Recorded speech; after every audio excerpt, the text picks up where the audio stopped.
Hey everyone, I'm Reese and welcome to Wildlife Reese Art. On this channel, I'm going to be doing all kinds of projects and just creating whatever seems fun. I got into art by painting animals in lots of fun and bright colors. I started this channel to share my ideas, try new mediums, and let you see what I'm working on. On today's episode, I'll be creating a clay squirrel. It's been a snowy winter, so I thought it would be fun to make it winter themed. I'll be using air dry clay. Let's see how it turns out.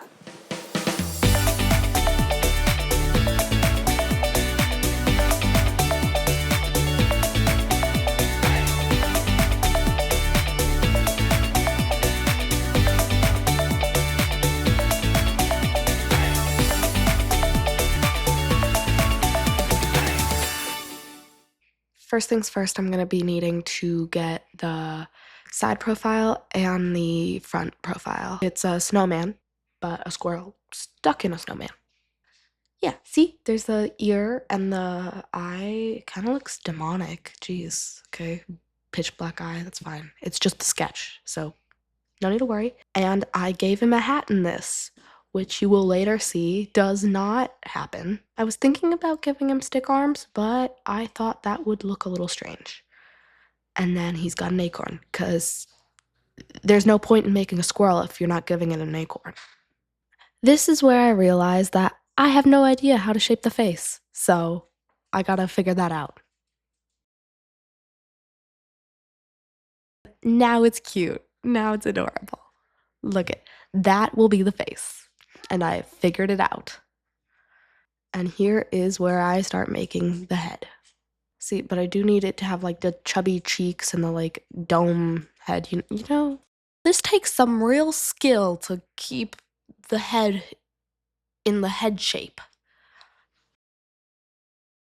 That is the muzzle or nuzzle or what do you call that thing? The nose thing? The nuzzle? Muzzle? Is that what they call it for a squirrel? Is it still called a muzzle? Because that's what you'd say for a dog, but I don't know.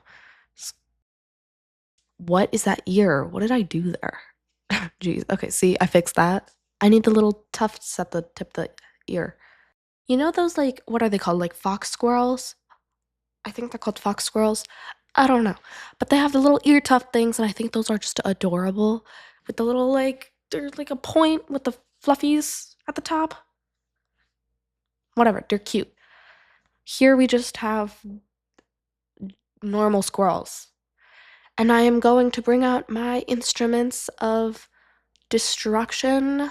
Nope, they're not destruction. They're my sculpting tools, my professional sculpting tools that I rarely ever use.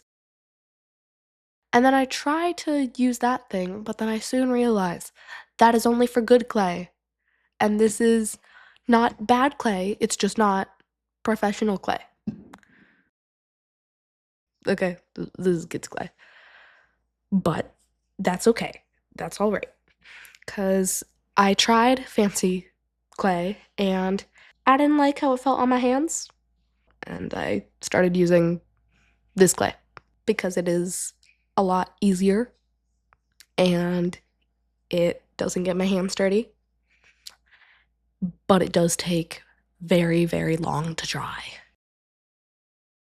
Okay, maybe not that long. It takes like a couple days, like a week to dry fully, and it never truly dries fully. So like, if you stick your nail in it, it's still gonna make a dent. But that's fine. Oh my goodness, it's turning out so cute. Look at it. I don't really know if the squirrel is a snowman or if it's stuck inside of a snowman. How do you think it got in there? Do you think like a kid just like came and like wrapped it in snow? I don't know. The squirrel has his own story and he won't be able to tell it because he's a squirrel or a clay inanimate object. Is that even how you say that? Okay, let's get started with the painting process. Picking out a color that's squirrel-esque. Luckily, I'm using acrylic paint, so it shouldn't take too long. And then it needs the little eye patch thingies. I don't really know if squirrels have that, but you know, I'm gonna give this squirrel little eye patch thingies. And I am now realizing this is gonna take many, many coats. So this will be fun. Yeah, tons of coats of paint. 1,000,000,000 coats. Geez, I'm bringing math into this. Forget about that.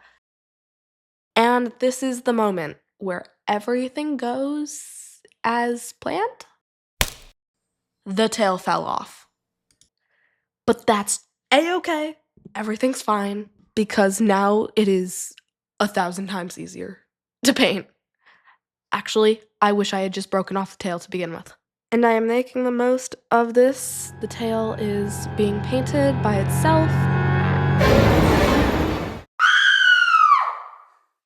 And that was also according to plan. I intended for the acorn to fall off and make my life 1,000 times easier once again. And don't worry, I don't realize it now, but I will soon, that this is a really ugly color. This is a bad color for this. How did I ever decide that this was a good choice? I'm learning quickly that that was an ugly color, and I am fixing it. I am mixing that squirrel color with the ugly color. Smallest adjustments can make the largest difference. The tail kind of looks like a potato, you know, without like the potato color. And I finally made a decision for the scarf color because I have been holding off on doing the scarf because I wasn't sure what color I wanted to do. And I decided now that I am doing red. Don't know if I'll regret it or not, but I'm doing that. It is a snowman with a red scarf with a squirrel inside of it. I just need to add the little ice sparkles.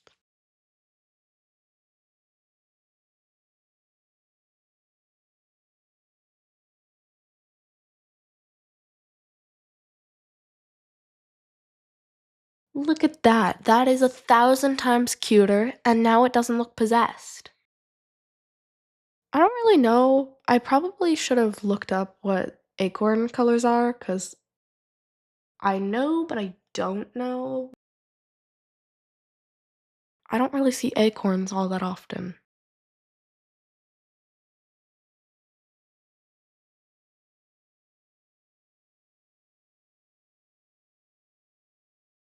Time for what we've all been waiting for, the tail to be reattached. The only thing I'm worried about is that the glue's not gonna hold. Okay, just doing some final touch-ups. And I am basically done.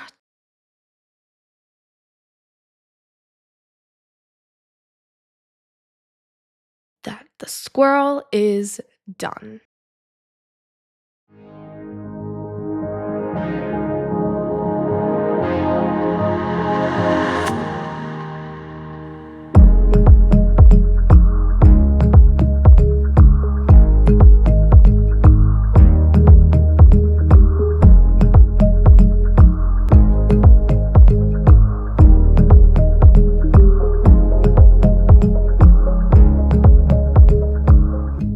Thanks so much for watching. I had lots of fun making this cute snow squirrel. If you have any ideas for what I should make next, let me know in the comments. I'd love to try them. Bye.